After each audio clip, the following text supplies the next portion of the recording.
মিথ্যে ষড়যন্ত্রের চালে পড়ে হাসানকে কিন্তু ছাড়তে হয়েছিল গ্রাম। হাসান কিন্তু বলেছিল, আমি কোনো অপরাধ করিনি, একদিন তোমরাই আমাকে আবার গ্রামে সসম্মানে ফিরিয়ে আনবে, সেই দিনের অপেক্ষায় রইলাম।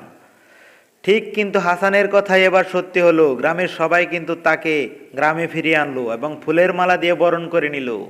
কিন্তু তা অনেক দেরি হয়ে গেল। হাসানের বাবা আর রইল না দুনিয়ায়, দেখে যেতে পারলো না ছেলে নির্দোষ হওয়ার সব গল্প।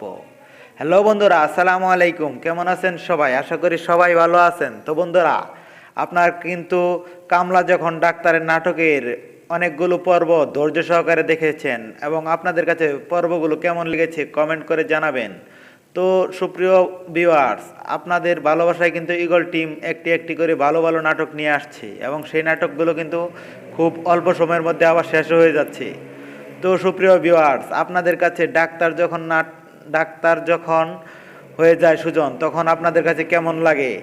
আগে যখন কামলা ছিল তখন কিন্তু সবাই তাকে দূর দূর করতো, আর এখন এত বড় ডাক্তার হয়েছে সবাই তাকে ভালোবেসে কাছে পেতে চায়, তার কাছে ট্রিটমেন্ট নিতে চায়।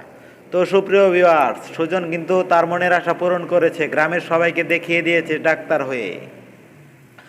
আপনারা যদি আমাদের এই ছোট্ট চ্যানেলে নতুন হয়ে থাকেন, চ্যানেলটি সাবস্ক্রাইব করে পাশে থাকা বেল আইকনটি বাজিয়ে রাখবেন। আর হ্যাঁ, কে কোথা হতে ভিডিওটি দেখছেন কমেন্ট করে জানাতে ভুলবেন না। আমাদের আগামী ভিডিওতে আপনাদের নামগুলো কমেন্ট সহ পড়ে শোনানো হবে।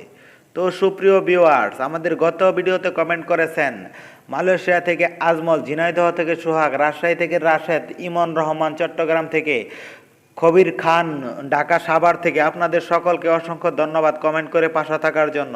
তো সুপ্রিয় ভিউয়ার্স, কামলা যখন ডাক্তার নাটকটি কিন্তু ইতিমধ্যে শেষ পর্ব আপনারা দেখে ফেলেছেন। এই নাটকের আর কোনো পর্ব আসবে না। ঈগল টিম আরও একটি নতুন নাটক আপনাদের জন্য নিয়ে আসবে খুব শীঘ্রই। আপনারা সেই দিনের জন্য অপেক্ষা করুন, সেই দিন কিন্তু বেশি দূরে নয়। তো সুপ্রিয় ভিউয়ার্স, ঈগল টিমের কোন নাটকের আপডেট জানতে চান অবশ্যই কমেন্ট করে জানাবেন। তো সবাই ভালো থাকবেন, সুস্থ থাকবেন। আবারও দেখা হবে নতুন কোনো নাটকের নতুন কোনো আপডেট নিয়ে। আল্লাহ হাফেজ।